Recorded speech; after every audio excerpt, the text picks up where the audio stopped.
You guys hear me? Yes. All right. Good evening. Clear. Thank you for joining us today. Before we get started, we do have before I start, so President Ed is not here in person, but he is joining us via phone. Ed, can you hear us? I can hear you loud and clear. Thank you so much, board member, and for filling in Yeah. and doing Thank your you. clerk duty today. Thank you for joining us via phone, and we can hear you great, so thank you. Even though Ed is not here and Violetta is away at a conference, Rhiannon and I are here today, and Ed's on the phone, so we do have a quorum. But before we get started, we have 2 public hearings today, so we're going to open that up for public comment. So the first one is for the purpose of discussing the Osborne School District's compliance with the Children's Internet Protection Act. Is there anyone here for public comment on that one? So first is a presentation for Mr. Dana, and then it'll be open for public comment. Thank you. Good evening, Superintendent Robert and Governing Board. This we do it once a year. It's a requirement by the USAC and the FCC.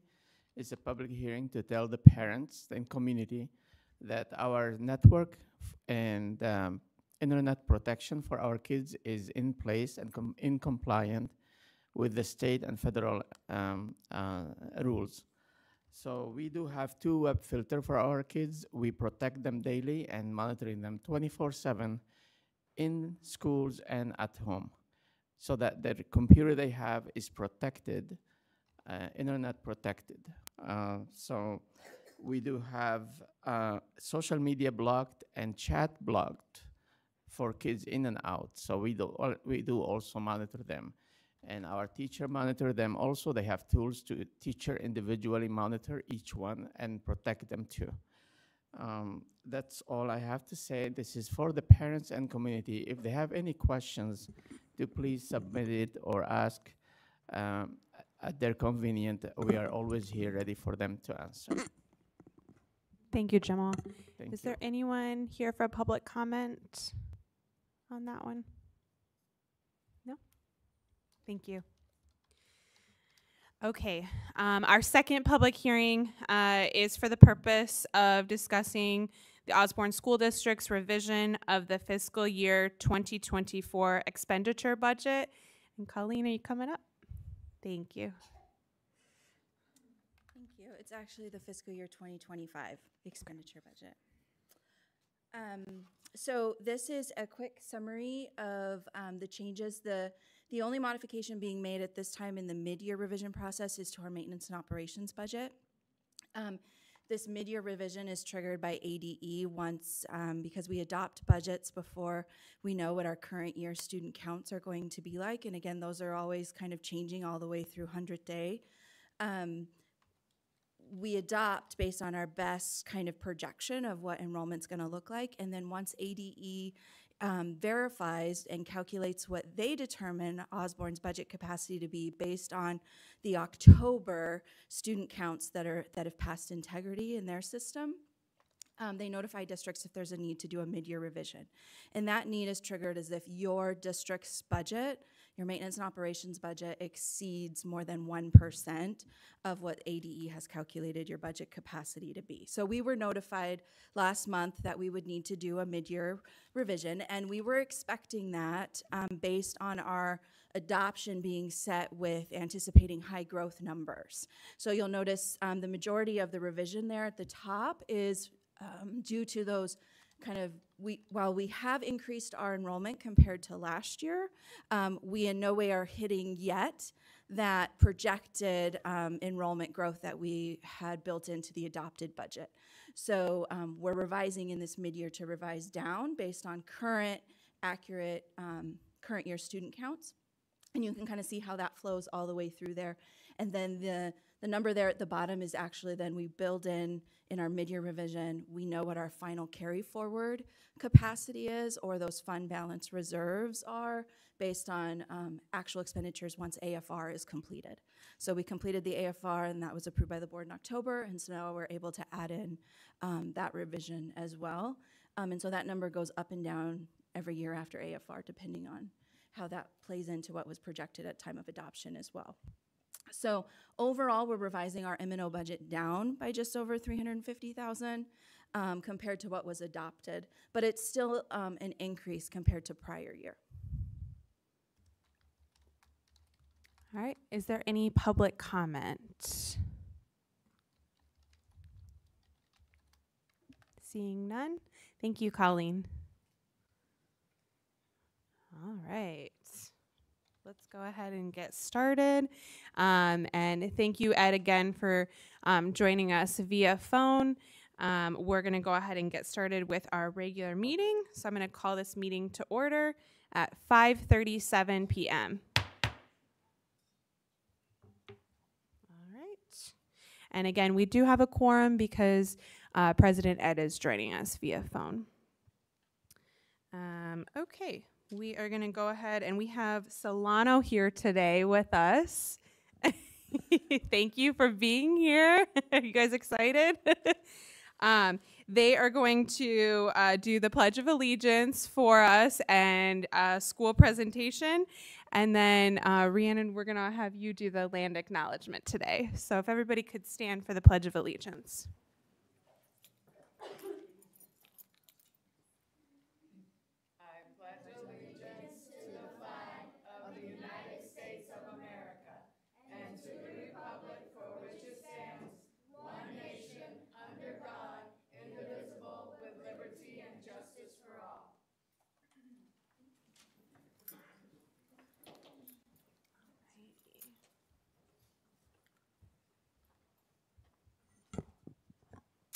All right, Rhiannon, can you do our land acknowledgement, please? Arizona is home to 22 tribal nations. Osborne School District is situated on the homelands of the Acamelo Odom and Peeposh people. Osborne School District recognizes the original inhabitants of these lands and recognizes they still reside throughout the city of Phoenix. We recognize their wisdom, impact, and generosity towards us. Osborne School District is surrounded by the original Salt River canals that were constructed by the ancestral Sonoran desert people, the Hohokam. These canals created a livelihood for the people and are still in use today. We acknowledge the modern indigenous people that inhabited this area as well as their Sonoran desert ancestors, the Hohokam. Thank you. All right. We have Solano today, and we are ready for you.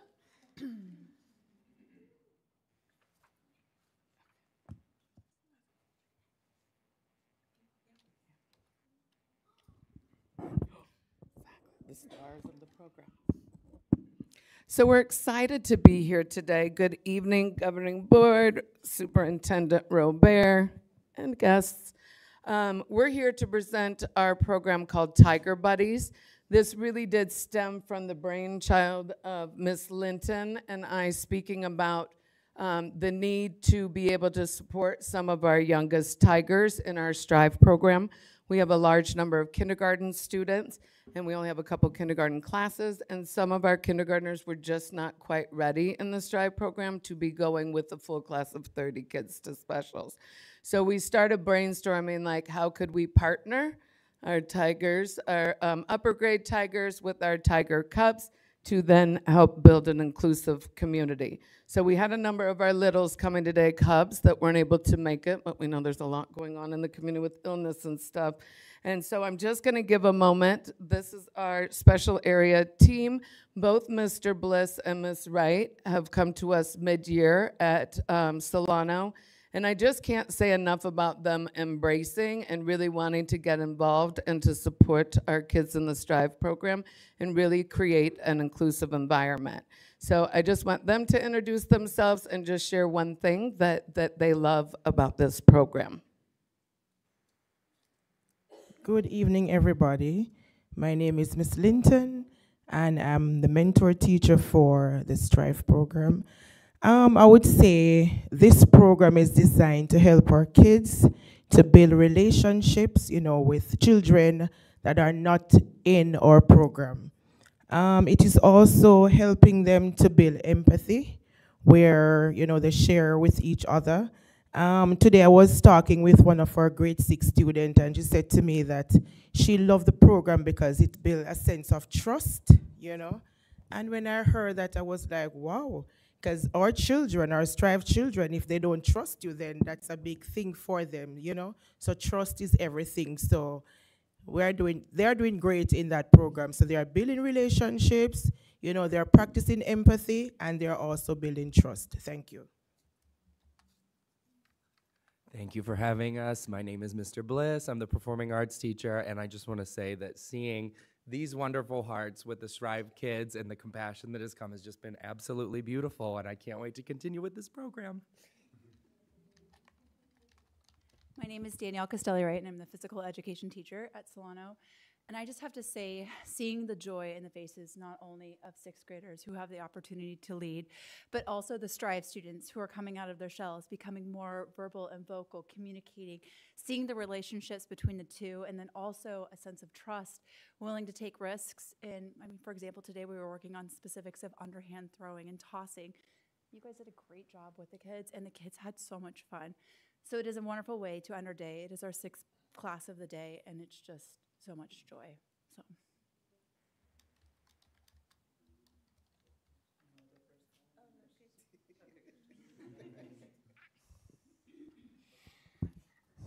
Hi, my name is Christian Abraha. I am a sixth grader doing the Strive program.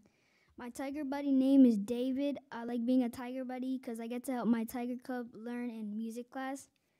Like on Monday, I helped them use the boom whackers to make music. It was very fun. This is a good program because I like helping kids, and life is about helping each other. This will also help them prepare for other learning. That's all I gotta say.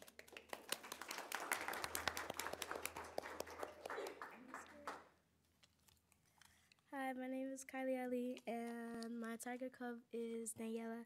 She's very productive, very observant,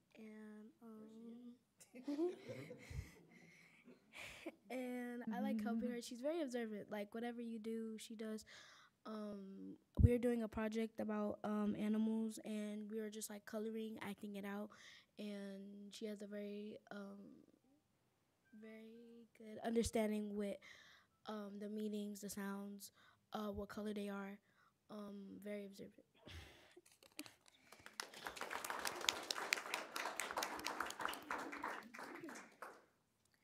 Hi, my name is Eunice Cabrera Alvarez. I like being a tiger buddy because it is great to see my tiger cubs smile when they learn new things. In music class, I helped him hold his instrument so it would make a sound.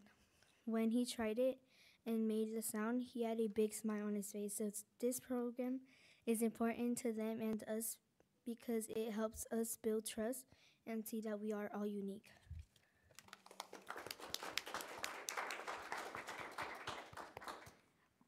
Hi, my name is Brianna Benson. My tiger cub name is Osias. I like being a tiger buddy because it is fun to work with younger kids and we can show them the ways of school. In PE, we showed them how to safely use the equipment. Pushing Osias in PE on a small scooter had been one of my favorite things to do with him. This is an important program because it shows our tiger cubs how to follow school expectations while being safe.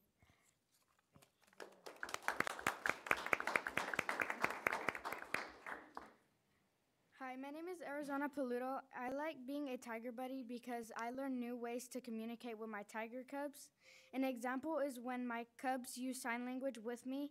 An example, I have learned stop. I think this is a good program because I get to help my cubs be successful and support their communication skills.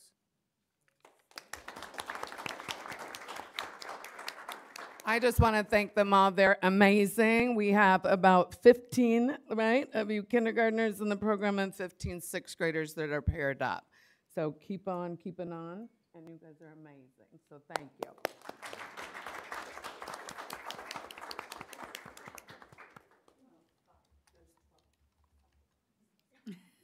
She keeps me on my toes at all times. Thank you. All right. So next we're moving into our awards, right? Yes. Our Love Awards, which is living out our values every day. And I'm going to share, it was interesting because we as a leadership team had identified certain people that we thought were should be recipients of the awards, and then we also sent out a Google form to get like the voice of the community, and it was interesting that they all showed up in that survey as well too. So I'm gonna start off with Ms. Bucklew. Step right up, step right up. She is being honored for equity. And I can't say enough because she's the right hand for me, and she really has gone above and beyond with supporting our 3rd through 6th graders. She's a master teacher for 3rd through 6th grade.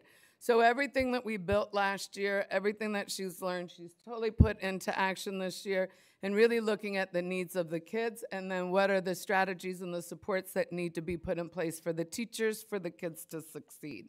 So here are some words from your colleagues. Ms. Bucklew's commitment to equity is evident in her daily interactions with both colleagues and students. She is always prepared to offer support for those in need, guiding them towards what is best for their individual circumstances. She gives all children a chance. She is very active providing support when we need her. Consideration for all teachers and their needs, student-focused decisions and leadership, empathy for others. Ms. Bucklew creates a fair and inclusive environment, and we know we're working on inclusive for everybody, always willing to help others, giving all staff members different opportunities to do their best, always supporting others. Joan Bucklew is someone that you can depend on for keeping Solano on track. She makes sure she gives 110%, I agree with that, to everyone that she works with, and is a role model for new and veterans teachers. Always making sure our little tigers' voices are heard. Joan always makes sure our PDs reach all levels of learners from first year to veteran teachers.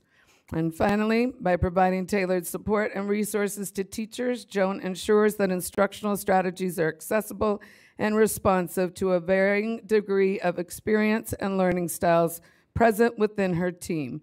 Joan advocates for inclusive practices, creating a space where all feel valued, seen, and respected. Thank you for living out our value of equity every day.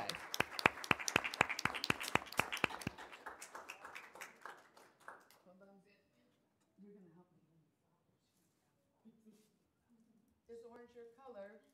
Roses are the color of love. I'm the flower of love, so it's roses for everybody. Thank you. Unfortunately, Miss Fuentes could not be here today. Brian, can you just put that next slide so we can all see her beautiful face? She is being honored with the value of integrity. So one of the things I love about Ms. Fuentes is she's very about the kids and her instruction and growing in that way. She was a mentor on our leadership team, and then with everything that we were putting in place, she was enjoying the fact that kids were being successful with it, and she decided that she needed to step away from the leadership team because she really wanted to focus on putting the strategies in place and focus on her instruction. And every time you go into her room, she is just like amazing with her small groups, her structures, and she's a valued role model on campus that people turn to for support. So here are some words that were shared about Ms. Fuentes for the core value of integrity. Navigating the classroom can be tough. Each day, Ms. Fuentes comes in with a strong dedication to prioritize her students' needs. Her unwavering integrity motivates her to return daily. While she understands that challenges lie ahead, she is fully prepared to meet her students' needs day in and day out. Mildred demonstrates strong moral principles by being consistent with purposeful planning, for going above and beyond for her students in attendance and care. Care and consistency for her students. Ms. Fuentes is always doing her best, is honest, trustworthy, and dependable. She is a hard worker. She respects others and supporting others. Ms. Fuentes models the value of integrity by making sure that her students are being cared for and taught exactly where they're at. She consistently treats people with respect and offers a helping hand to everyone. Always making sure a little tiger understands you can express how you feel. Not only does Mildred model integrity, but she expects her students to practice integrity, very true, in the classroom through honesty, respect, and courage to do their best. Ms. Fuentes models the core value of integrity through her commitment to honesty, fairness, and ethical behavior in all aspects of her teaching. She upholds high standards for herself and her students, fostering an environment where trust, respect, and accountability are foundational. So let's all give her a round of applause.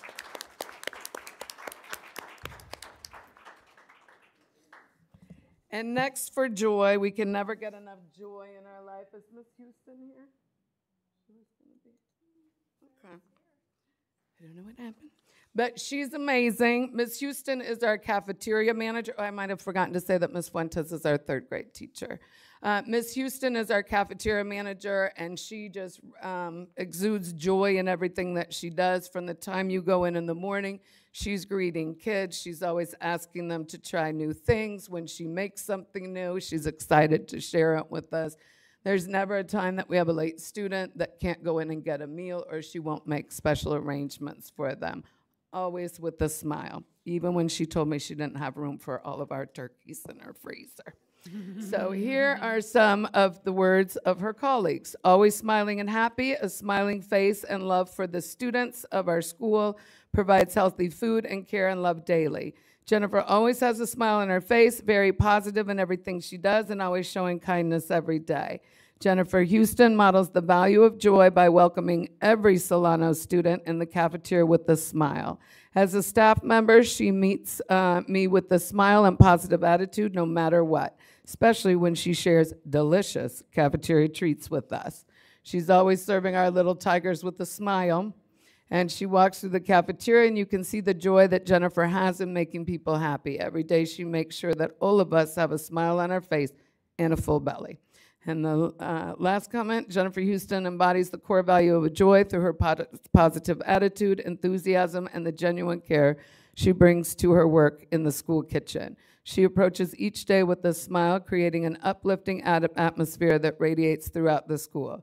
Jennifer not only takes pride in preparing healthy and delicious meals for the students, but also she makes the dining experience something to look forward to, often engaging with students and staff in a friendly and playful manner. Her joyful spirit is contagious, brightens the day for everyone she interacts with, whether it's greeting a student with a cheerful comment or ensuring that the cafeteria is a warm and welcoming space for all. So let's give her a round of applause.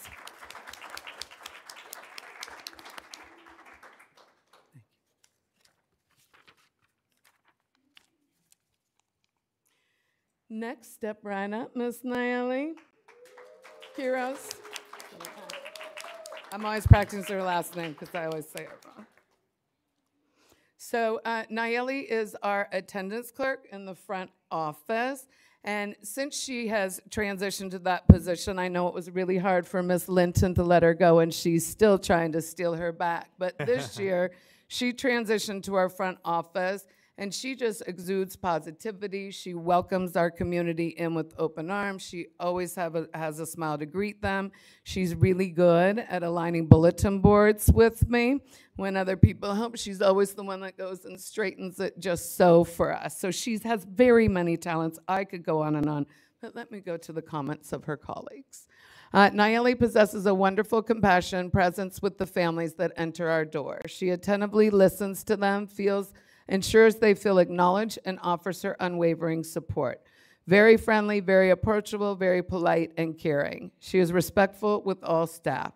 She values all individuals who walk in the office, greets with a smile, and genuine care for others. Nayeli makes those connections with students, staff members, and parents. She is caring and always has a smile on her face no matter what. She is positive. She gets to know everyone and everything. Nayeli is one of the first faces that you see in the morning at Solano. She always takes the time to ask you how you're feeling. She helps us start our day with a smile, and sometimes that is all I need to get going. Me too. After communicating with our little tiger families, making sure there is a line of communication is open no matter what language is needed while going the extra mile.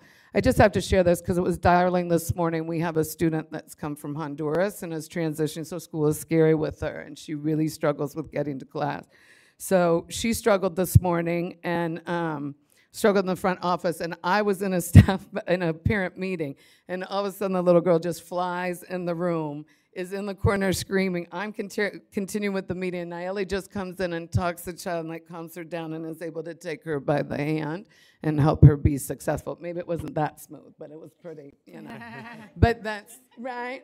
But that's not uncommon for her to say, I think this person has a connection with them. We should like think about putting the child here to help support them. So I just always appreciate that. Let me get back to what others have to say.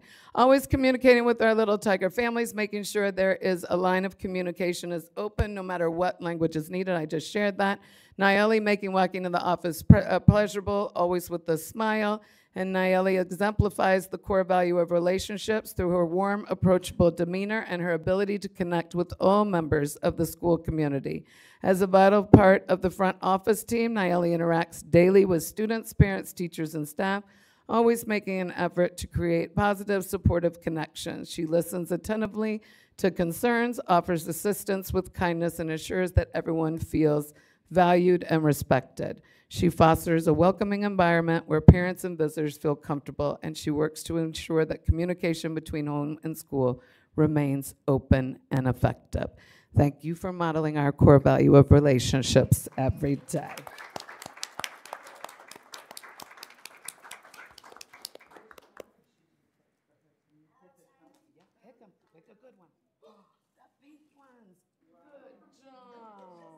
Are those for you? You can keep those for you because we have some. Are you going to give them to her? Or are you keeping them? We can give her red. Red is full of love.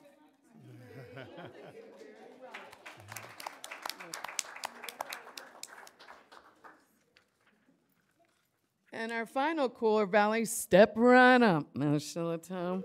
Yeah. So Alex Shillito is a kindergarten teacher on our campus, and she is being recognized for the core value of growth. And since I've arrived on the campus, I can't remember, like, I remember the first time you came in and you would be like, I don't know what I'm doing, and da-da-da-da-da, and I'm just learning. And everything that we've gone in, you know, she was always trying anything that we put in front of her. She always reached out for help, and it's wonderful every time the master teachers come in. They're talking about your implementation. I can't remember the last thing that he said that he gave you and that you started putting in with Haggerty or a piece of that.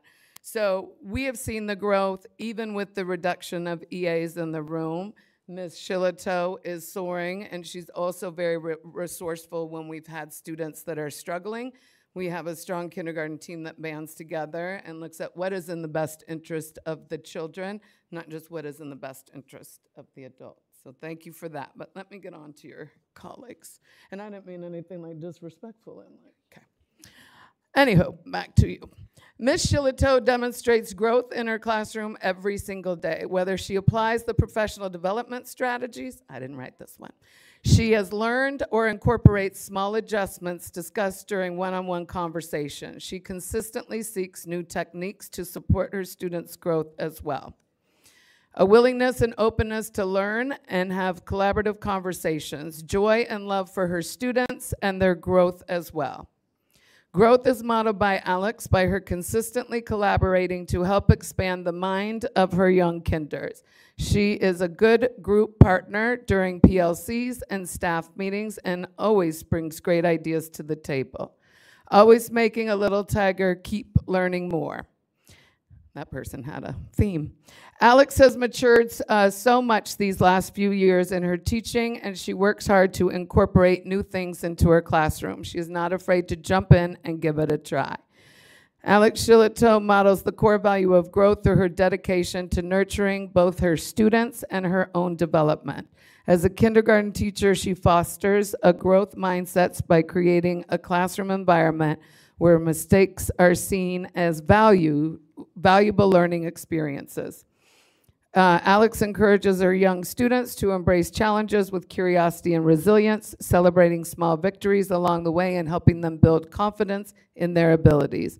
She consistently reflects on her own teaching practices, seeks out professional development and new strategies to better meet the needs of her student. Thank you, Ms. Shillito, for always leading in the core value of growth.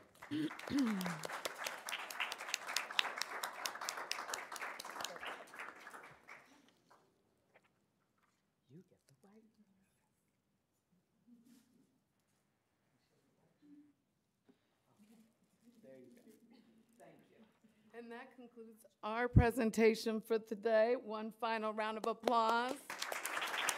All of you. Who didn't I give a pin to? I got mine. Guess you meant to give me an extra one, maybe Danielle. Thank you all for your dedication to Osborne and for all the great work that you do. And thank you all for sharing the Tiger Buddies program with us. We are going to do a quick break and come back at 5 minutes, so 6:07. I know that we want to do some pictures. So if we could have our Love Award recipients come up to the front, and then I think, are we going to do one with the Tiger Buddies too? Buddies too. Yeah, so if you all can come up to the front, we're going to do a picture up here. Thank you.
ready whenever you're ready.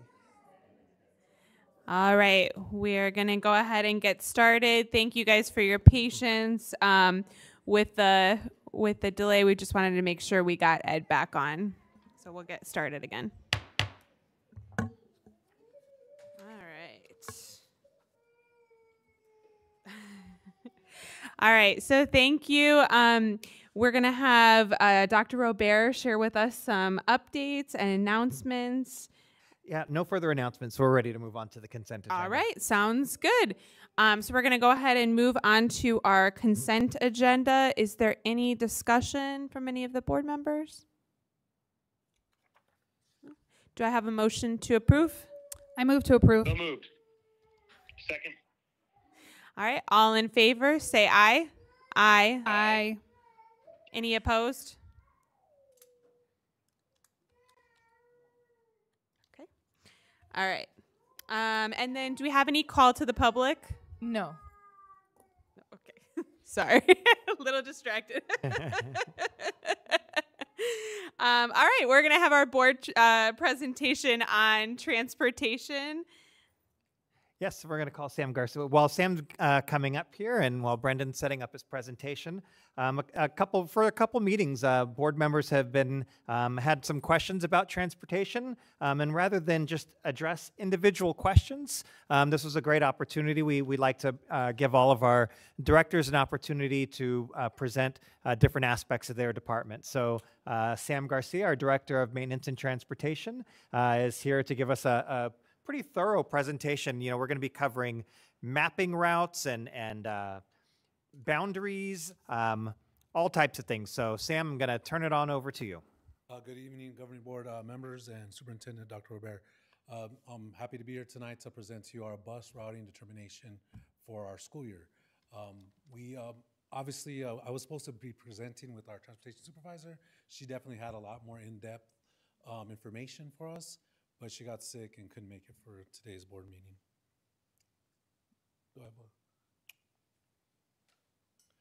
So we start our preparation for our routing actually at the end of the school year.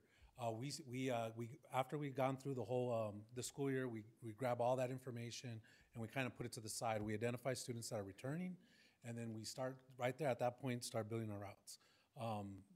Next slide, please. Our routing is based on school attendance zones, bus capacity, time and distance from the school. We really don't want our kiddos staying too long on our buses. Next slide. Staffing assignment. Current fleet is 9 buses and 6 vans. Total staffing and transportation is 17, 8 bus drivers, 4 vans, 3 bus aides, and 1 router who subs. So there's times that we have everybody out driving, including our warehouse, as well as our mechanic, just when people call in sick. Kind of anticipated it. Before the fleet hits the streets at the beginning of the school year, our routes are created manually. Routes are created manually each year by the Osborne Transportation Team. For the future, we're hoping to get into a routing software, but currently the routing software is out there.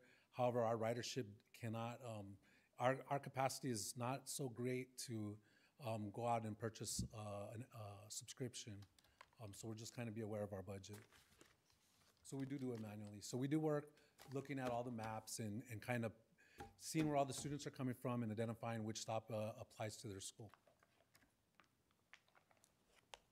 Again, we follow our student service department. General education, special education routes are separate. This is for Arizona State compliance, safety, capacity, and the average capacity of a bus or a van or a route. Site administration, all site principals review and provide input on routes as well.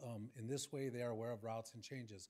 We try to update this as much possible because it does change weekly. We get new students that arrive on our campuses, and sometimes they seek transportation, and we do our best to help them get to school. Families outside our school attendance boundaries are able to utilize an active bus stop for their child's campus pending bus capacity and prior approval. We always want to be able to pick up students and move them to the schools that they want to go to, but we definitely want to check in with those schools to make sure they can take those students on. But we do try to encourage them to go to their home schools. How is that communicated to families that they have that option? Usually, we really don't advertise that. It's when they ask for it, and then we do our best to try to accommodate their requests. I think that maybe, well, this is a public hearing, and hopefully lots of parents are watching. But as a parent, I did not know that. I think that that might be something I would look into. I live pretty close, close enough to walk, but if I was a parent who lived outside the district, I would want to know that so I could maybe get my kid on a bus, because our drop-offs and pickups are pretty crowded. So I think a lot of families would prefer for a bus, maybe. Okay, I'll check into it. I don't want to misspeak on that. But I will follow up with that question. Okay, thank you. When school starts, we do the 10-day drop, just like the schools. Transportation is very similar.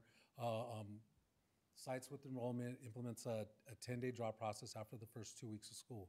If those first days we identify a stop that has no student participation, we move to make that stop inactive until we get a rider. So someone within the boundaries, if they just moved into that school attendance zone, then we may make that stop active stop. For someone that lives outside of the boundaries, we wouldn't make that an active stop. Every kid counts. So student ridership is documented daily with an AM and PM count. Our ridership tends to be greater in the afternoons, so it does help with our documentation for reporting. Student reporting counts are reported for our 100-day reports, state compliance, Medicaid reporting for funding. Evaluations. We monitor student counts weekly, and if there's an opportunity to bounce out another bus, we remove a bus stop and add it to a different bus. We also consolidate routes when needed and use spare drivers for McKinney-Vento.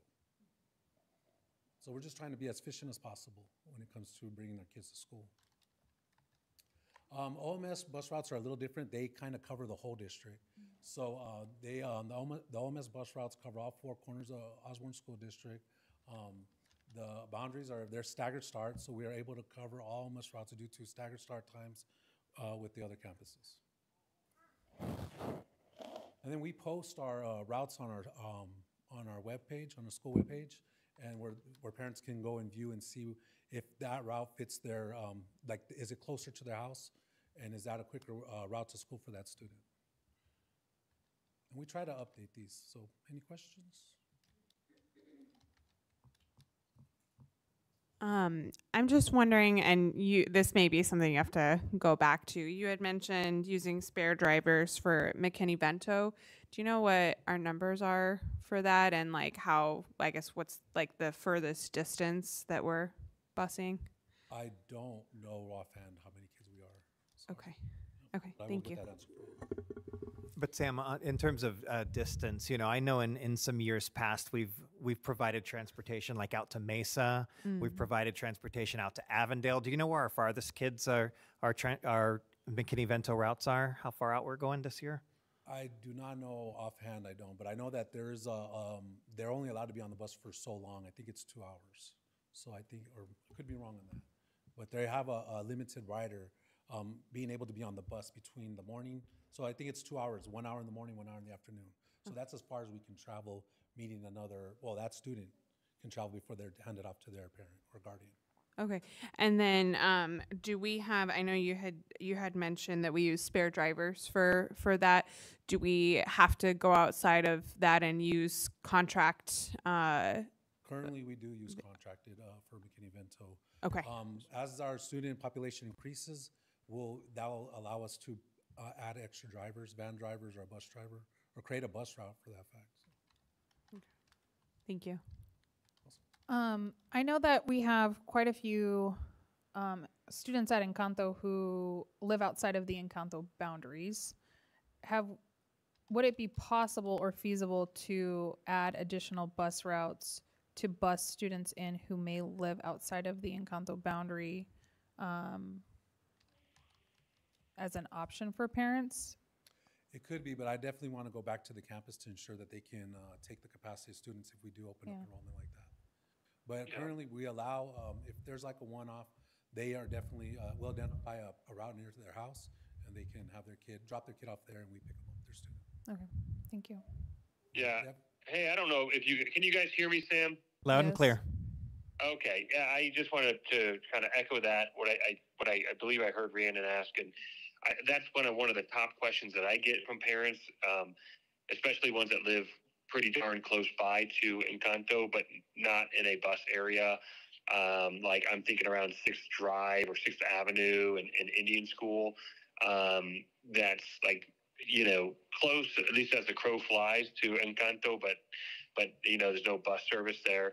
I get that question a lot, and we have a lot of really congested drop-offs. I think at several of our schools, but kind of Encanto Clarendon being one of them. So would love to,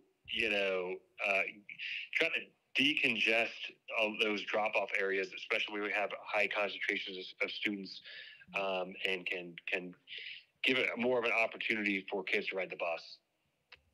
A couple things that I wanted to chime in, just on that and some of the other questions that may have been asked over some prior meetings.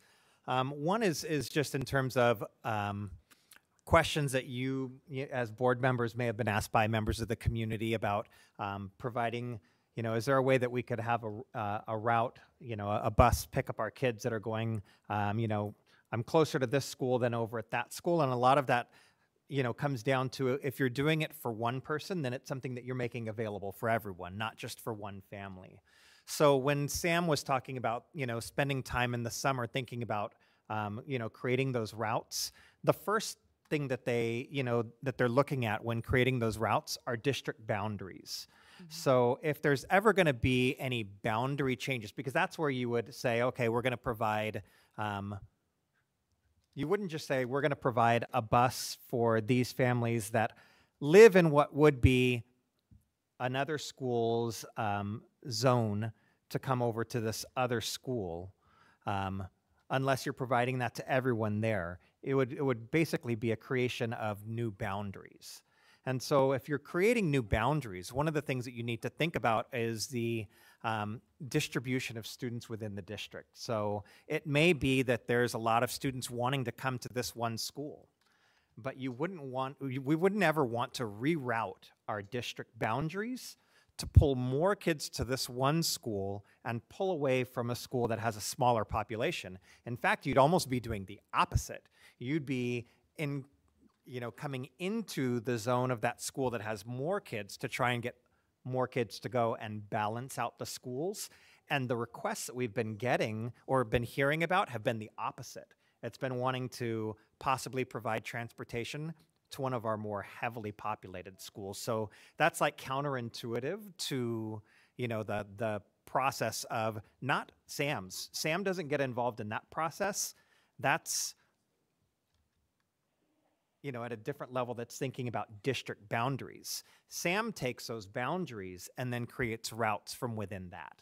So, that's one big question, is looking at boundaries. And if you're ever talking about boundaries, that's not a, like, hey, let's talk about this and make something happen in a couple months. That's like a year-long process that you're involving the community in.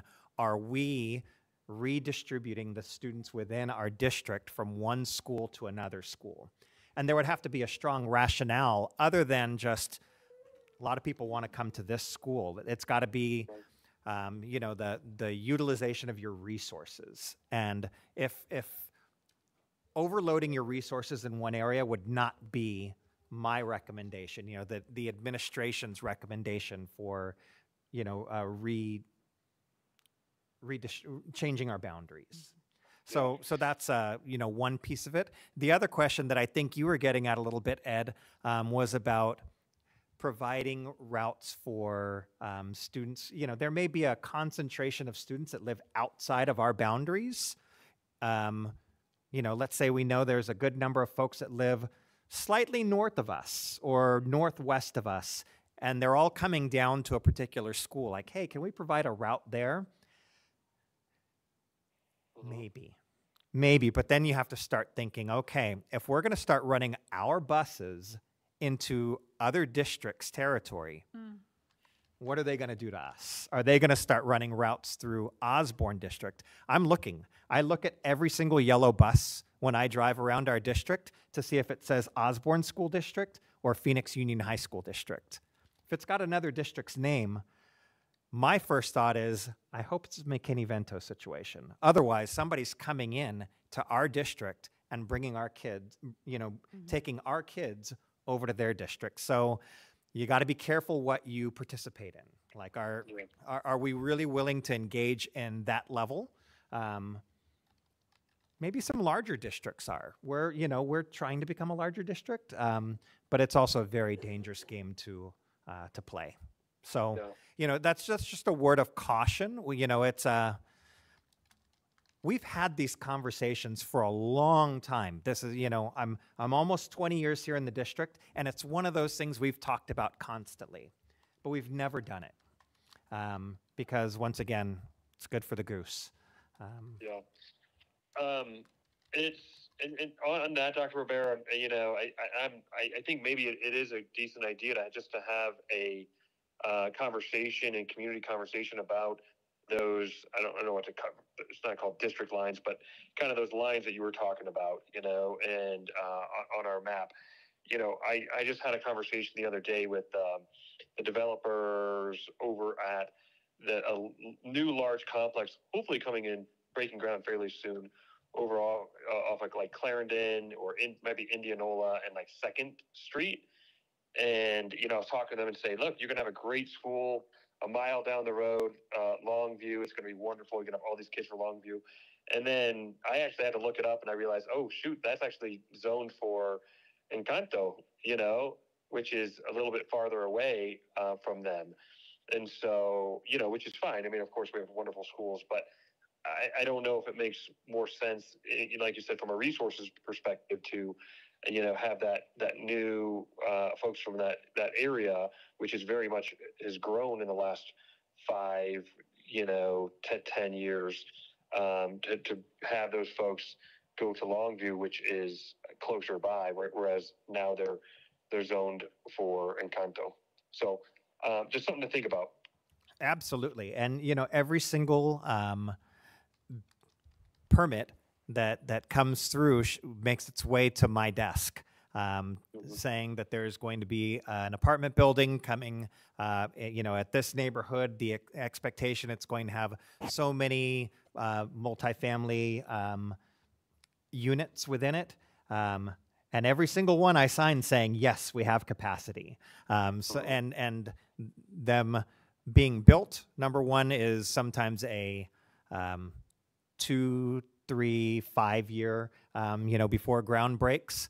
We've seen an entire complex go up that stretches from on Indian School from Central all the way over to 3rd Avenue, that I was hoping for overflowing buildings, us having the problem of overflowing buildings, and we haven't seen students come in from that enormous project. So, there's a lot of growth happening here within Phoenix. There's a lot of new development coming, but we also, I think the pattern that I've seen is wait and see who's there, and then be ready and nimble and active and ready to respond to that appropriately, rather than completely change plans and think about rerouting before the students show up. So I think one thing that we're seeing, and it's great, seeing growth this year is amazing.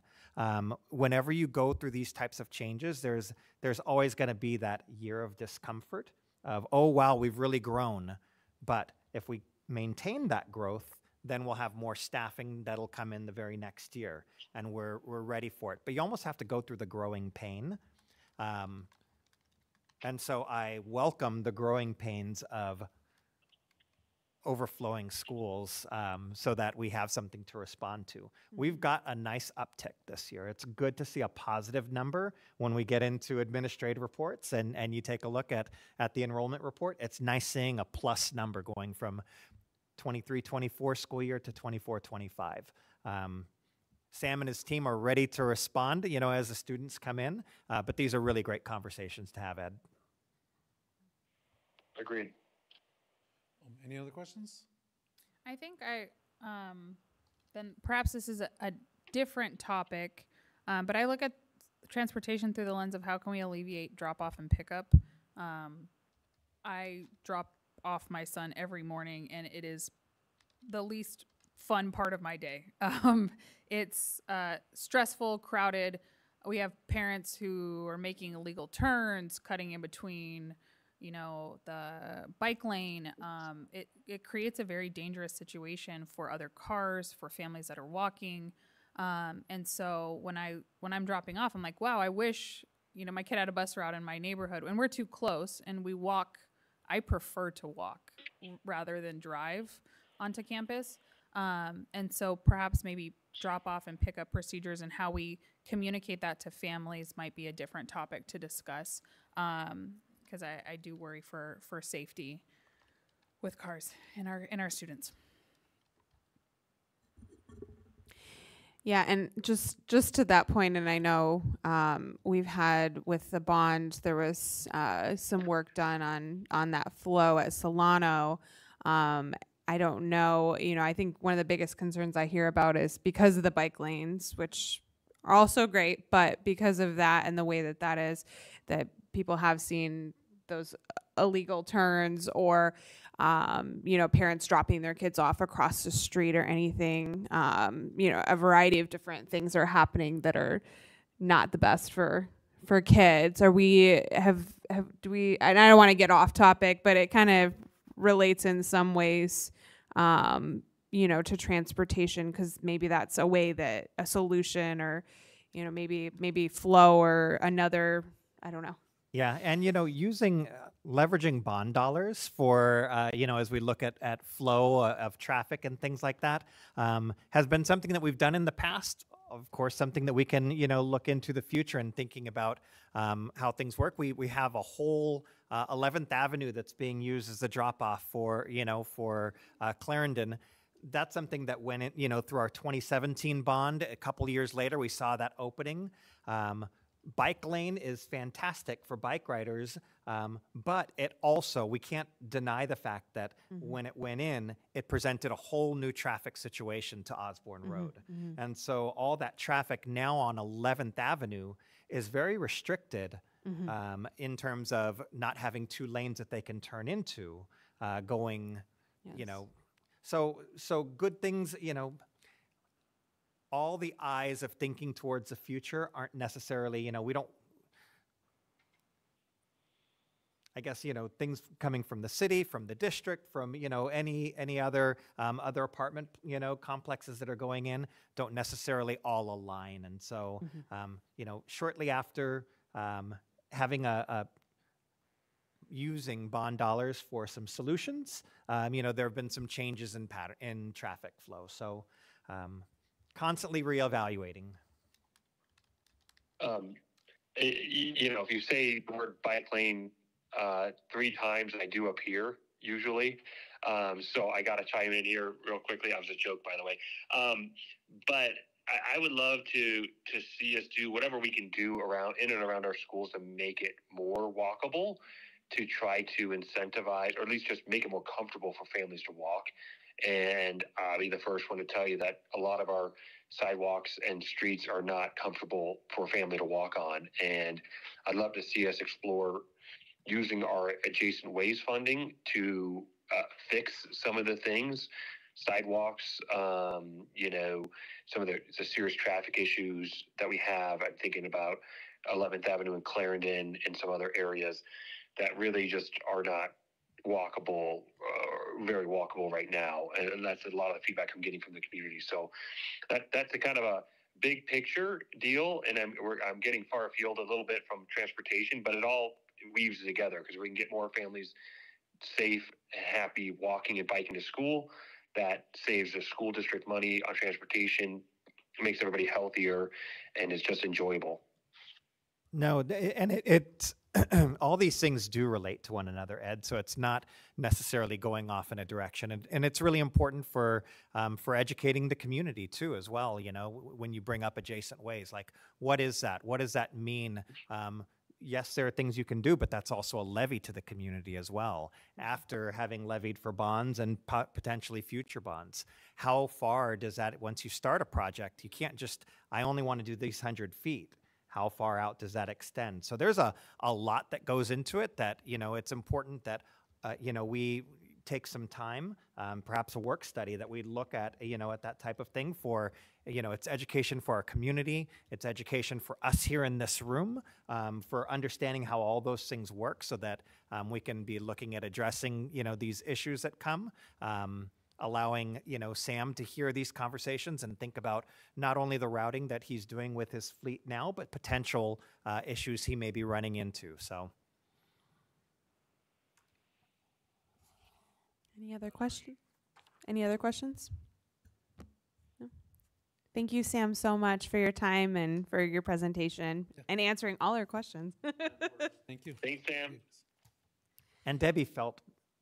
She really, really wanted to be here tonight, and she's just like super bummed beyond words that she couldn't be here to share with you guys. Hopefully she feels better. Yeah, we'll do another transportation presentation. Perfect.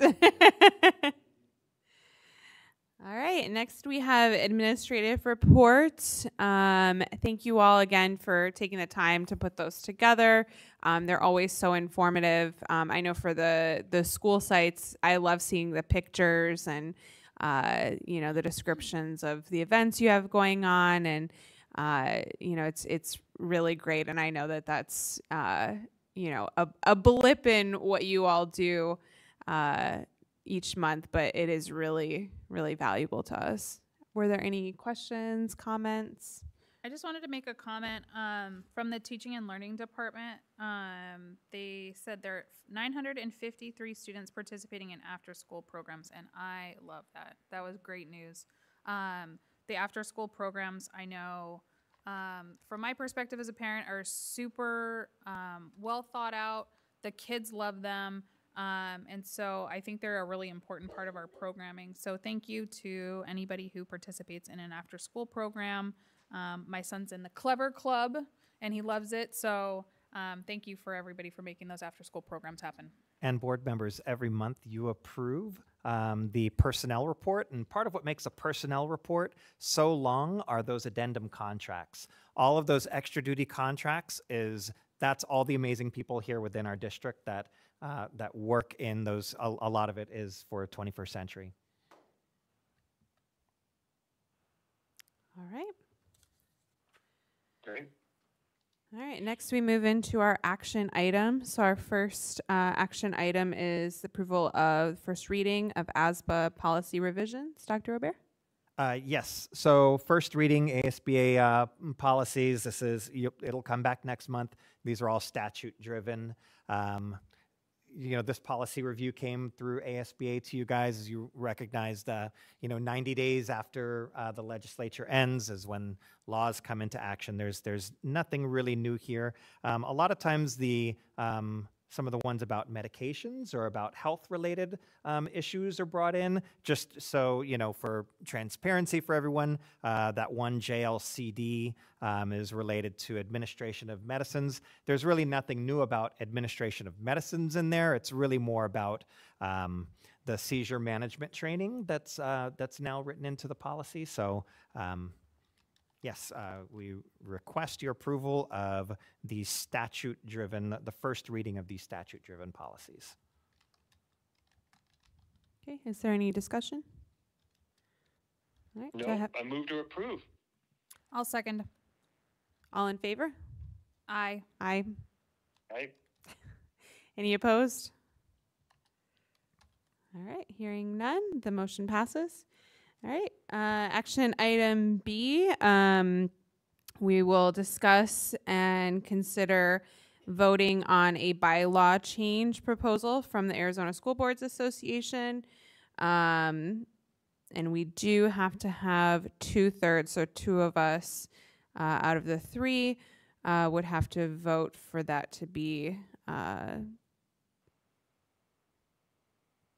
effective. I don't have too much to present on this other than you guys, the content of the ASBA bylaw changes are there. You guys read about it. In terms of activity at ASBA, this governing board hasn't necessarily attended as many ASBA conferences.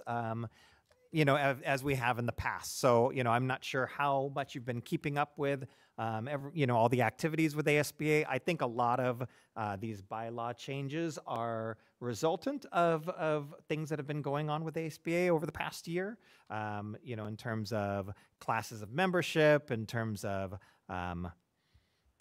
the, honorary members and how long they're allowed to remain, or giving the membership the opportunity to withhold an honorary membership from certain individuals. So I will leave this discussion to you all. Okay. And I do want to clarify really quick that whatever action we decide to take, when I said 2/3, that should have been the changes have to come from 2/3 of ASBA membership in order to make that change. So sorry about that, but just to clarify.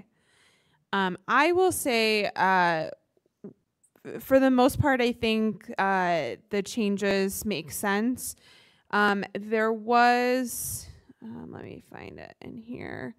There was a concern I had for Article 4, which is membership, Section 5, and it's 5.2.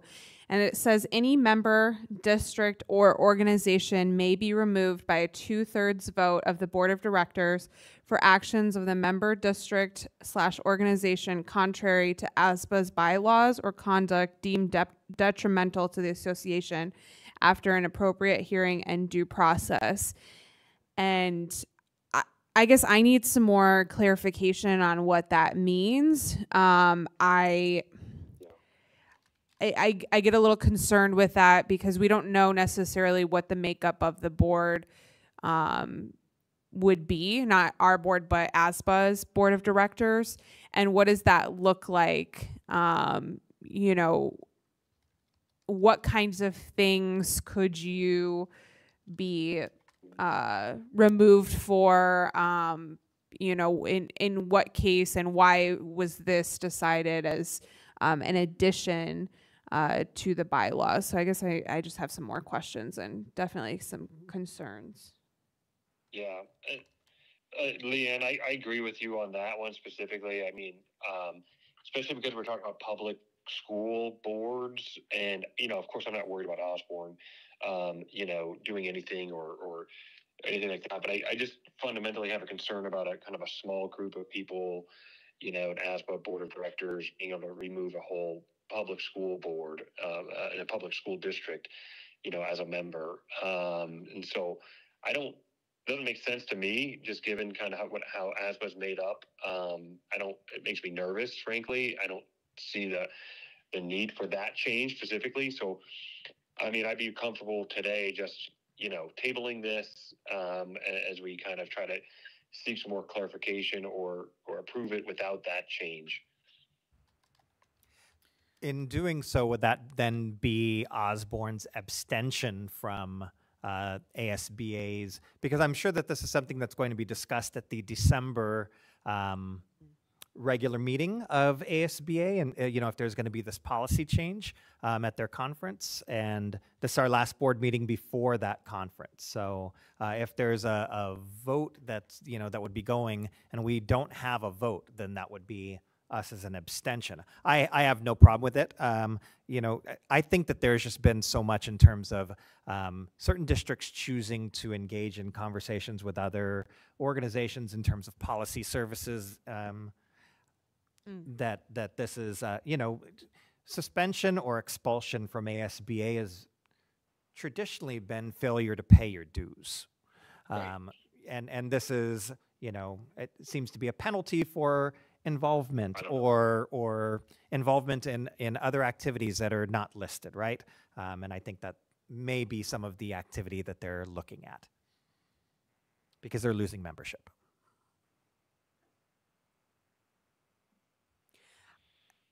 I guess I don't know if I at this time would feel comfortable just abstaining from it. I think I still want to have more information on it. I mean, I can't speak for my other board members, but I would feel comfortable tabling this and getting more information and then maybe doing a special meeting to do a vote on this, but I don't know how you all feel. Yeah, I agree. I mean, if I've got to vote on it today, it'd be a no, just because I just rather keep the status quo than vote for something that I'm not comfortable with. Mm-hmm. It's a good thing, but you know, ASBA can always, if they don't have 2/3, you know, at their next meeting, they can always try to bring this up in a future meeting, I suppose.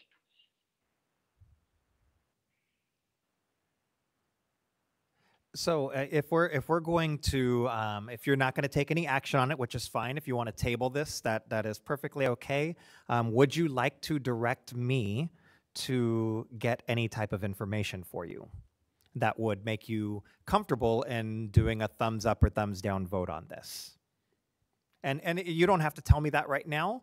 You know, I don't think asking for me to gather information requires the board, you know, as a whole. You can let me know, can you find out some more information? And then when I get that, I will let the entire board know that I'm going to ASBA to find out such and such, and I would report out anything that I learned to the entire board. But you know, that would be fine with Yeah. me. So should we make a motion to table this item for further discussion? if there's not a motion, then we just move on to our next item. Okay. I'm fine moving on. Okay. Ed, are you okay with us moving on then? Move on. Absolutely, move on. Okay. All right. So item C is set date for the January organizational meeting for January 21st.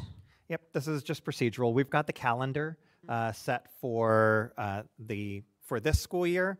That first board meeting is the organizational meeting where you'll determine president, clerk, and you'll also set the calendar for the year.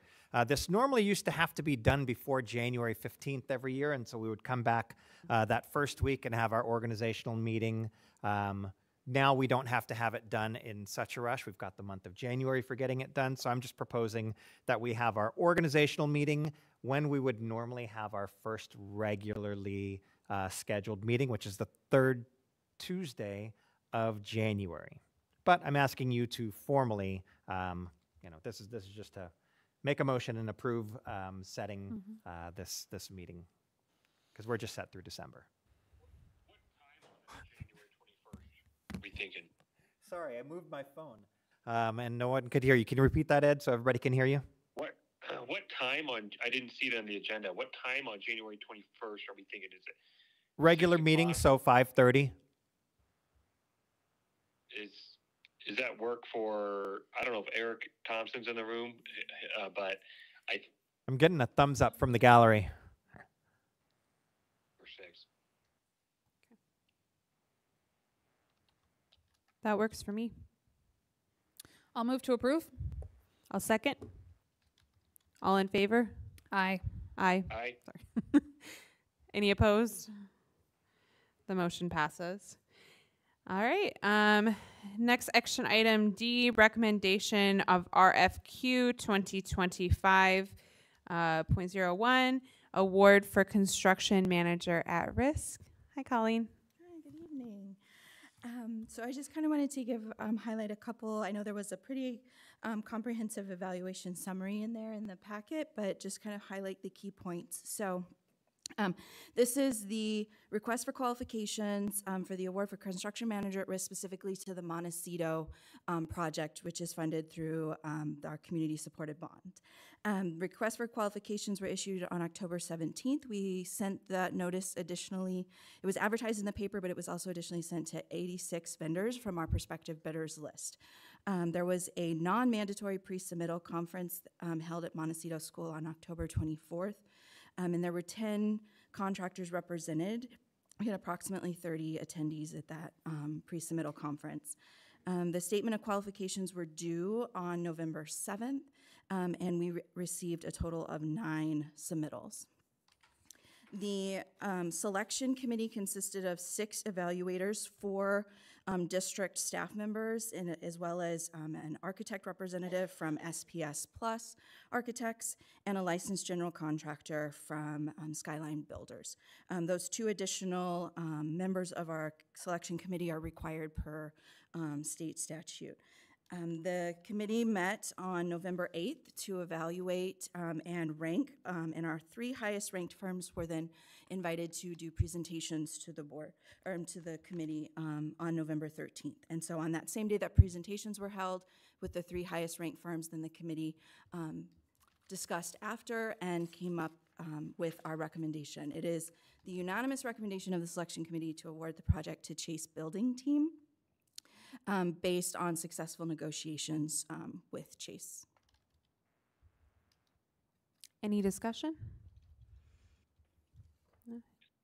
Thank you again. I know, all of this takes a lot of time and people and coordination. So thank you for that. Colleen, just a couple of questions. I know that the fee is a 5.5 of the guaranteed maximum price. Is that guaranteed maximum price? What is that amount? Is it 13 million? Is this or is it something else? So we haven't determined the guaranteed maximum price. Okay. The way that this kind of process works is this allows us to have the contractor part of the kind of design portion, pre-construction services. And so that's where that first fee comes in of the 1% of the pre-construction. And then once we get far enough into design, where then they determine, okay, we're ready, we can present a guaranteed maximum price proposal for the construction costs, then that's when that will be brought to the board. So the board will see that guaranteed maximum price for approval before anything else moves forward, and then that will then lock in then what that 5.5% is based on. Got it. And now, are the folks you guys are recommending, do they have the capacity to do the project on the timeline that we're looking at, which in my mind is a timeline we talked about at our last meeting, which is complete everything by, I think it's, August of 2026. Yes, pending any unforeseen, once we get in and do discovery as part of kind of that pre-con design work, pending anything that we're not already aware of. Yes, that's the timeline, and they definitely have the ability and capacity to do that. Okay, got it. Is there, just because of course we don't have that, we're not in those meetings and the presentations, could you just maybe give me a little bit more background? What was it about, the proposal or presentation by Chase Building Team that stood out among the rest? Well, I don't want to get too much into detail until the award is made, because it's a sealed kind of selection process until the board makes an official award, and then we will be having we will be scheduling debriefing meetings with those firms not selected, that then they can hear all those things, and then also have record of the official scores and evaluations. But Ed, there's a request for qualifications, right? And so there it is delineated what the expectation is, and they present based on that. And we score based on, with a rubric based on how they are meeting our expectations of that request. So. Yes. So initially, the proposals were scored based on what was in that initial solicitation, and then the highest 3 ranked firms were invited for then presentations, and at that point it's like a reset. So then they come in, and then none of those previous scores carry forward into the presentation scores. So it's like a fresh, here we are with our top 3, and then as a result of that presentation, we rank again to determine who we would like to move forward into negotiations, and then ultimately a recommendation for award.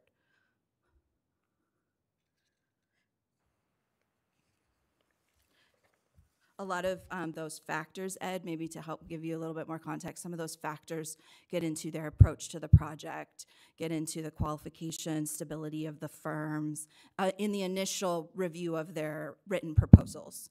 And then they were given questions ahead of time, which we expected to be then presented or answered through those presentations for the short list of firms.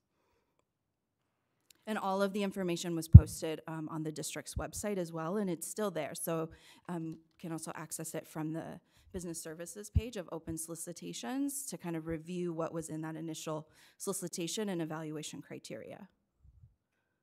And I think some of the big things for you to know too is that besides those of us on the committee, present at the interviews were our project managers, as well as a public procurement subcontractor of H2. So you can be rest assured that all procurement laws and procedures were followed in this whole endeavor.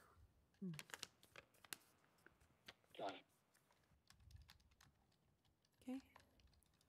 Any further discussion? Any more questions? No, I appreciate it, and I appreciate that. That makes me feel better. I get, there's a few names on there that I know that the district worked with in the past in previous bonds and other things. A couple of them.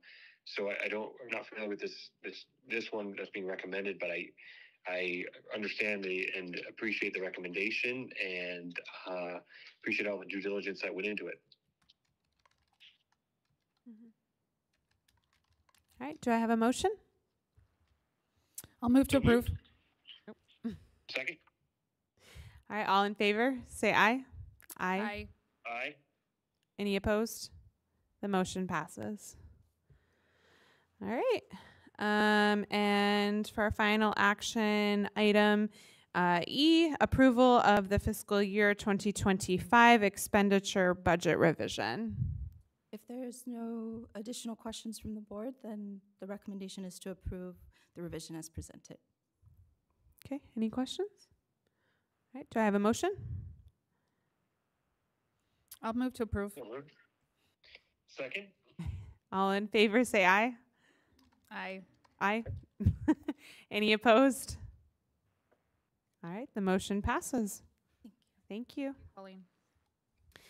All right, now we move into information updates. So we have our bond update, and I know we just did a work study and got some great information in our last meeting. So I'm excited to see what we have next. Thank you for being here. Thank you for having me. It's always an honor to be here. Great. Got that here too. So let's do some updating. We're going to run through a presentation. Some of it is a little bit of an update to what you guys have seen in the past, but this will be the format that we use going forward. So we've been working to get to a point in particular on the package one and expenditures and encumbrances. So if we can go to slide 1, this is going to show the items within our first bond package. And there doesn't look like a lot of movement. This is about pretty much how much money has been spent, or just to kind of show you as a projecting of how this is going to look going forward, right? So we have a lot of POs that have been issued. Maybe we haven't paid everybody in full. You can see on the playground, that one in particular, there were large amounts of deposits needed to place the order for equipment. So as we move forward with these presentations at these board meetings, you'll see the movement on the money side. But this is kind of how we are moving forward, and I think it will help you guys a lot. But of course, the kind of first month of this, or first few months, is not a great amount of money. But I promise we will spend every penny of it and have some left over for some of the extra things that maybe were not necessarily part of the bond. But that's our goal, is to make sure that we are providing good stewardship so that we can make sure that if there's any monies left over, that we can reallocate them towards some of the school and principal needs. So we can move into the next one. So this is going to be on our project progress. So we did just meet last week on the Montecito renovations and at our work study. So SPS Plus was here. We talked about the design phase and working through the community, the staff, the admin, and the students giving all of the input at these different programming sessions. So SPS Plus is putting that information together. I'm sure that, that will be available and shared. The next phase, as we discussed last week, was moving into the schematic design.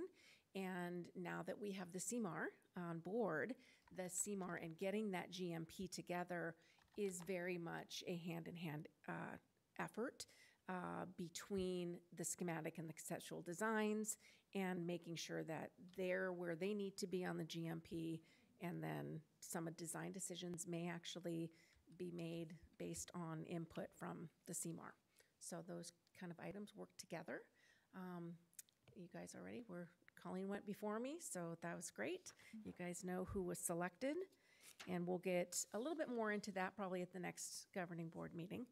And for sure they will be present at that one. So I want to talk a little bit about playgrounds, because this is, since last time I saw you guys, we've been busy getting these playgrounds in order, and now we have the POs done, the invoices done, which is why you see some of the pink on that first document, that first slide, showing that we do have some encumbrances, some money towards that.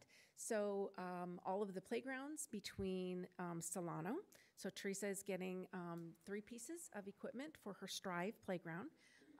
And then at Clarendon, Jeff will be getting the equipment that is on the bottom left here.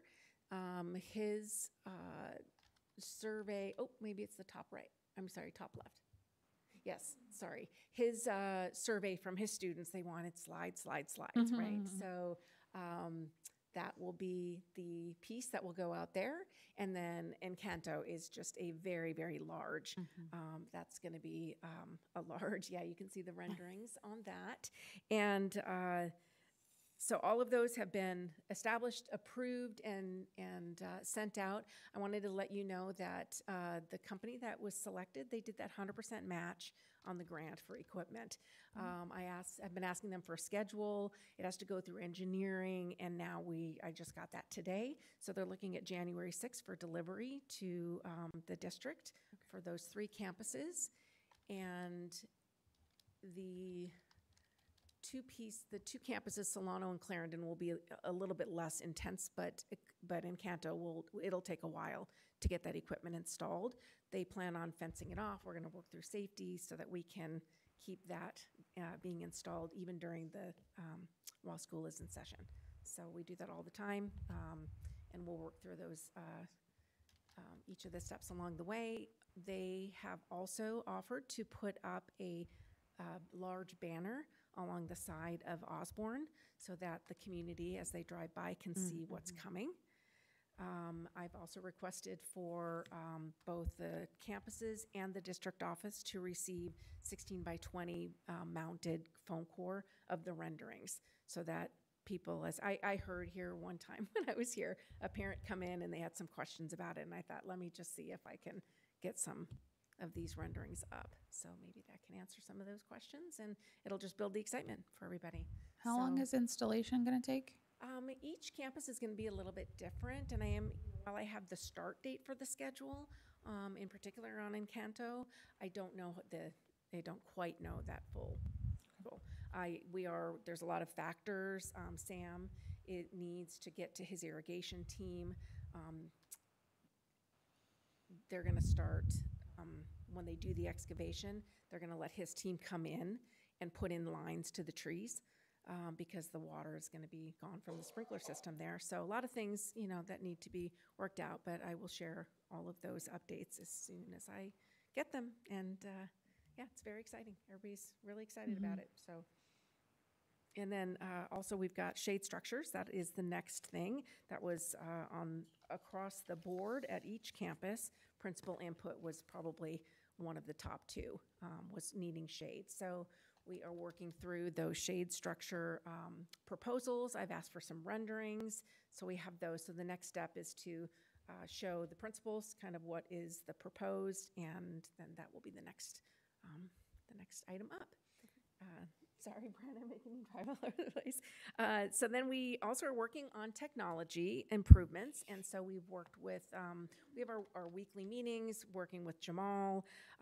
Marquees are going to be one of the items that we are in discussion and will be one of the next things up.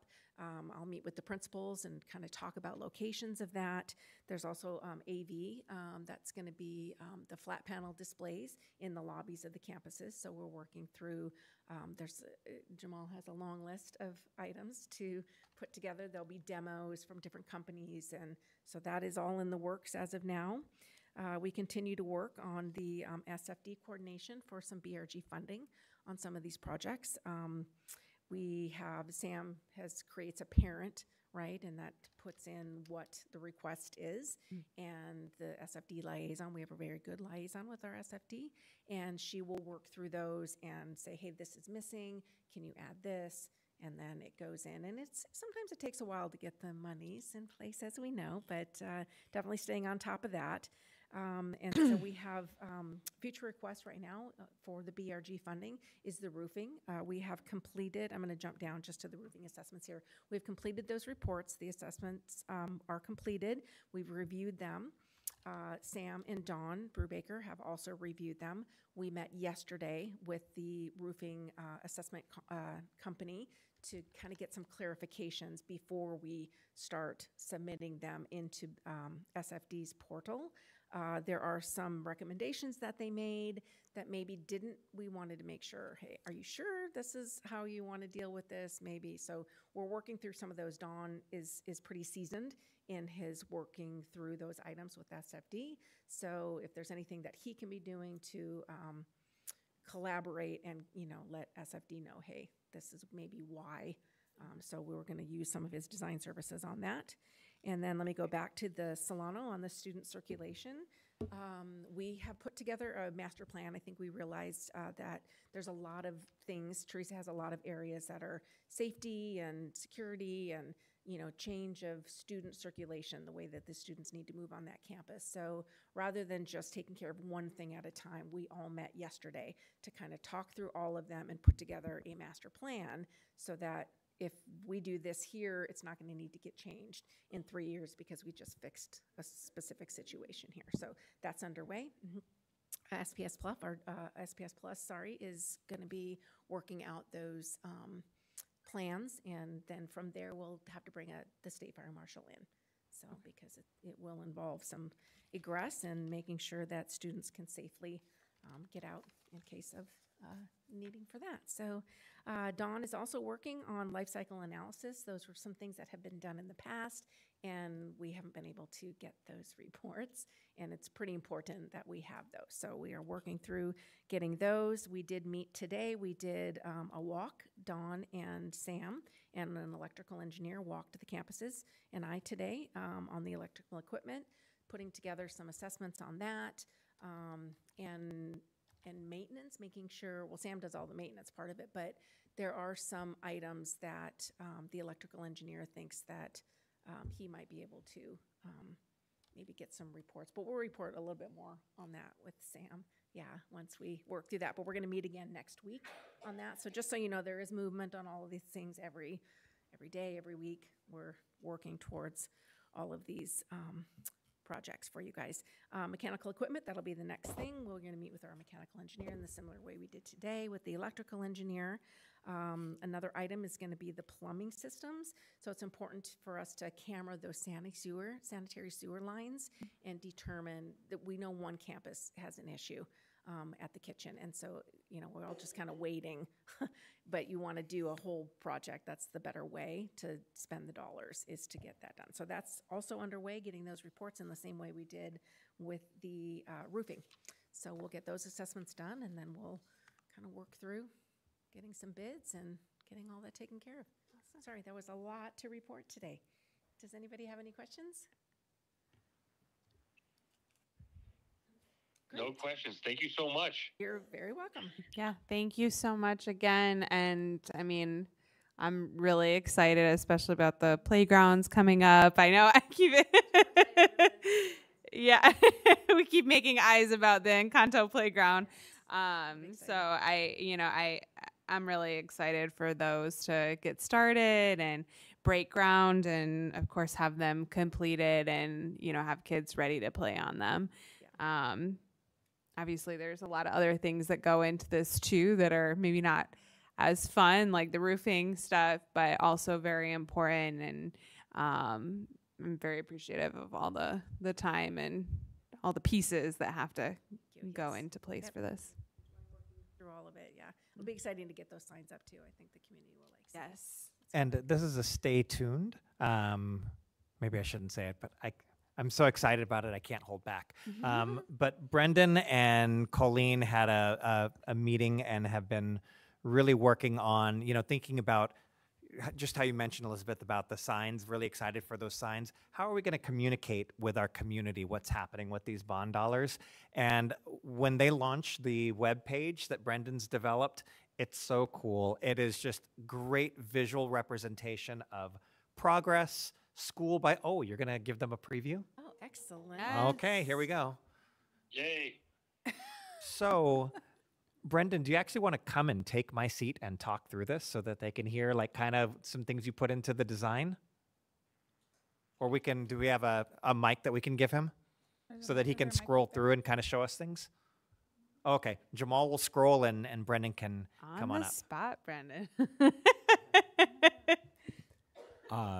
Sorry, I was in the middle of creating graphics for our Spread Love Award winners. So yeah, this was a lot of the stuff that Colleen wanted was just to make it very transparent to the public, like what is going on, when it's happening. And as we were kind of going through, we just wanted to have like kind of the big headliners up top, so that like multimedia gallery up there is going to be where we're going to have some of the bigger things. So like as we start to get images in from our from the playground project, and these aren't necessarily like the ones that are here are not necessarily going to stay for right now. They'll be revealed as sort of they get into development more. But Montecito and the playground are the two big ones right now. Over along the side, we got a little thermometer that's going to be filling up. Obviously, phase one is the next couple of years and only $30 million. So we don't want to. So we try to like give a visual representation based on the colors that were used in the actual bond documents, and so we're trying to keep that color consistent throughout. So you can. I mean, that's really simple just to see how much we've invested. That's a really big thing that Colleen was talking about is, this is a big investment by our community in our schools and our students. And so keeping that language consistent across there as well, just knowing that like the investment they're making is really paying off in terms of like great things for our kids. And then there's the two options there to explore by phase. So eventually, once we get all these projects, this is a work in progress. You'll be able to, if you click on each one of those, you'll be able to pop up, phase one, here's what, or phase two, just click on it. Well, there'll be a little box that pops up that has like, here's all the information. You'll be able to click into each one of those as well. And then, if you are a Longview parent and you want to go in and see what's going on at Longview, you can scroll down where it says Explore by School, and you'll be able to click on like Longview and just see, okay, this is what's going on over at Longview. And again, that'll all be there. We're going to record a really nice thank you message. That's just a placeholder right now. That's our old one from like the 2022 override. And then if you scroll down, this is where sort of our like, if you're real geeky and you want to get into the numbers, it's all in there. That's where that will all be. But we're just trying to make sure that it's transparent, that it's all available for the community. So that's it. Thank you for doing that, Brendan. This website looks incredible. I can't wait for you to launch it. I think it's really important that we educate our community on how their tax dollars are working for them. And it's truly an investment in our public schools, which is so important to our community. So thank you for the transparency, and it looks great. Yeah, it looks great. Appreciate it. Yeah, this is awesome. I know it's still under construction, but once it's, a little bit, we can click on the boxes and see all the things. It would be awesome to have, this right on the home page so it pops up and, because this is really, exciting stuff. We're about to hit enrollment season. So the first thing will always be enrollment on our homepage, like a welcome and enrollment. And then this will be the third image in the gallery as you on the homepage. You'll be able to see, hey, jump over to our bond dollars. And actually this will be able to go live really soon. I just have to get some of this information into it so that it's, so maybe within the next couple of weeks we'll have the full thing. So yeah, thank you so much. And not just the information and transparency, but a lot of thoughtfulness. You know, he's really thinking about branding, consistency with that branding. I love just even the colors that, you know, scroll down a little bit, Jamal, the explore by phase, you know, that those colors, phase 1, 2, 3, 4, match the colors on the thermometer so that, you know, you're visually keeping track of these things. It's just very, very thoughtful work. Awesome. Any further discussion? Anything else? Well, thank you again, and I'm, you know, continually excited to see what we do next and to hear the next update. All right, next thing is our board development, and there is an error in item A. This is for the NASPA annual conference. It is in Atlanta. Atlanta in April of 2025. Yes. So I don't know if anybody right now knows that they would want to go. I will say Violetta and I went last year, and it's one of the best professional developments that I have been to. I thought they did a really, really nice job. The sessions, individual sessions were great. The general sessions were really awesome. They had some really great speakers. I can't remember who they have, if they've announced who they have this year. But it was a really great experience. So Eric, you know, if you can take a look at that as well. If any of you are interested, the sooner you let us know, we can take advantage of early bird registration. Just send Lisa an email letting her know that you'd like her to register you for the conference if you're interested in attending. Okay. And then our strategic plan for school leaders, we've, you know, a couple chapters with Ed being up in Window Rock today. Violetta's not here for the conversation. I think we made a decision that we're going to punt this to the next meeting. Yeah, we'll table this. Okay. All right. So next thing we have is reflections and feedback on the meeting. So board member Ford, would you like to start us off? Thank you. I really enjoyed celebrating Solano this evening. I just wanted to say thank you to Teresa Nikolic for your incredible leadership and dedication to Solano. You go above and beyond every day for our students and for our community. So thank you for all you do. I loved seeing the tiger cubs. Like, that was the most incredible thing. And I think it's so important because consistently when I was hearing the presentation, our core values kept coming up. And what I really love about this particular school district is that when we say we have values, we really live them. They're not just a saying, they're not just something to put on a poster, they really happen. And so the mentorship component of that, building relationships, teaching responsibility and confidence. And what I saw in the students who came up to talk is that I think the older kids might be learning just as much, if not more, than the younger kids. It takes a lot of personal responsibility. It takes a lot of confidence. It takes a lot of, it's a lot of hard work to work with younger children. And I think that we may be growing some incredible future Osborne teachers at Solano Elementary School. So thank you for all you do, Teresa. Thank you to everybody who works at Solano for all you do for our students. And that's it. Thank you. Thank you. All right, President Hermes. My turn? Yep. Okay, I just want to make sure. Hey, I'll keep it short. First of all, apologies for not being there. I got called up to Window Rock and the Navajo Nation for work today, kind of last minute. So really appreciate the opportunity to participate, and everybody's patience I really appreciate as well.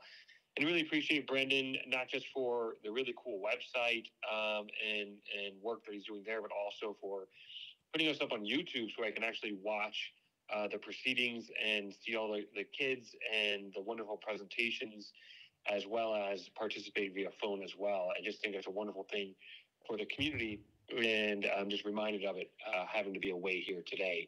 It's wonderful to see Solano. It was great being out there recently with Teresa, with all those kids for a celebration of the shade and structures and shade trees and shade plan with the city of Phoenix. It's just wonderful, the beautiful things that are happening there at Solano. And really appreciate the presentation, Sam, on transportation. It's something that I've been looking forward to for some time, and really appreciate just growing my knowledge of how it works. So thank you, everybody. Thank you, Ed. All right. And for me, as a special educator, inclusion is just something that's so important to me. I know it's important in this district. And even in the last couple of years serving on this board, I've seen growth with inclusion. So seeing the Tiger Buddies was a huge thing for me. I know that for every kid that participates, our kids that are in the Strive program, and then our sixth graders that participate, it's just a huge value to each and every kid.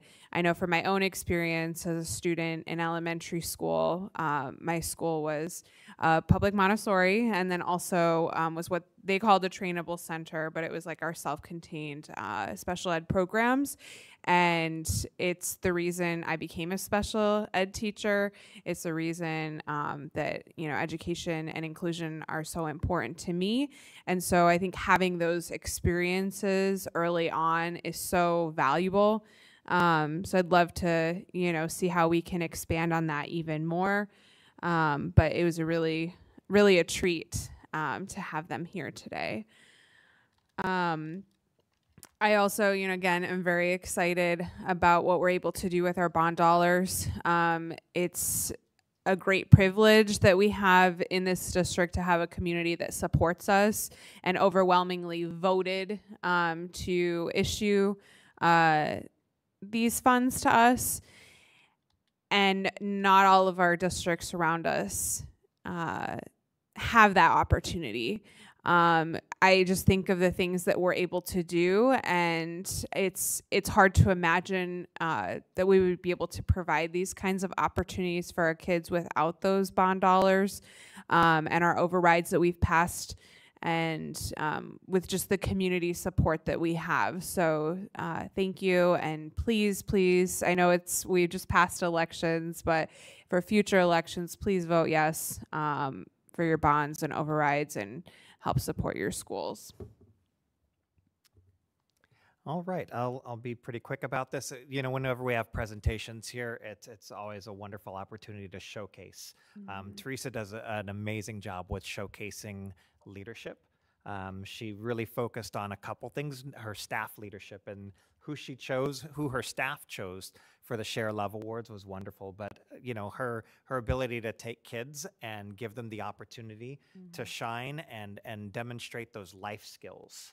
It's not just about the academic learning, but the application of it in life. And I just love how she talks about her tiger cubs. You're just always so thoughtful and creative in everything that you do. And so it was wonderful seeing that. Sam, wonderful presentation tonight and opportunity for us to learn even more about the operations of this district. You guys did a really big thing tonight in action items in the approval of the CMAR. We're taking the next big step. As I've gotten to know, more districts and seen them engage in construction projects, I've driven around and I've seen lots of builders working on things. And I've got to say one thing, I've never seen a Chase building that I haven't wanted to go inside and take a look at. And I'm super excited that we're getting the chance to work with them. They're going to do fantastic things for us. And our committee did some really hard work and deliberations. You guys, approved our recommendation, and I think that we're going to see some really exciting things come forward out of that. All right. Wonderful. Did you have something, Ed? He's just patting me on the back for my words. Okay. All right. No, yeah, I just couldn't help myself to say wonderful. Okay. We have future agenda items. Anything, Board Member Ford? Not emergency need to put on the agenda, but I would like to discuss or at least maybe look at drop-off and pickup procedures for all of our schools, just because drop-off and pickup can be pretty stressful for parents, and how we can educate our community on the drop-off and pickup procedures, and then just making sure that more than anything, we are keeping students safe. All right. President Hermes? Nothing from me. Just want to say, Madam Clerk, you run a great meeting. Thank you. Thank you. All right. I do have a few different things. Just I know this is stuff that's coming up, but to put it on the radar, I would like to start looking at the calendar for the 25-26 school year. I know we're already almost halfway through this school year, and I would love to plan out the next 3 years. I know that there are some districts that do that. I just think for staff and families having some clarity, more long-term clarity would be really great. And then, of course, if there had to be changes, we could do that. But I'd love to see us plan out the next 3 years. So if we could get that on the agenda in the next one or the next couple months. I know our strategic plan, we've been bringing that up. I really would like to have discussion on doing some listening sessions or whatever we want to do to really get that community input. I believe, am I right? Our strategic plan is up in 2025. And so, that takes a lot of planning time, and we really need to get those dates calendared and get that feedback from our staff, our students, community. Last year, we did a deep dive into student data as we're, going into the second semester. I'd love to start looking at some of that data from the first semester, both academic, looking at suspension, discipline data, and any other relevant data. That way we can maybe make some changes if needed to second semester, but definitely start planning ahead for the 25-26 school year so we can have, anything that we need in place for then. And then, sorry, I have a few. And then my last thing, I would love just to do like a curriculum review and see, what are we using in our courses for our different programs. Are there certain things that maybe we don't have materials for that we need materials for? Are there, maybe there's certain classes or grade levels or subject areas that we haven't done a curriculum review on in quite some time. So it would be great to, one, get a list of that sent to us of just what we have, and then two, maybe that would be a work study with our administrators and to really have conversations about, what are things that you like about our current curriculums that we have, things that you'd like to see, what's working, what's not. Those are my things. All right. Does anyone have anything else? No. All right. Well, this meeting is adjourned. Thank you for letting me lead the meeting today. And thank you all for being here. Have a good night. Thank you. Great job. Thank you.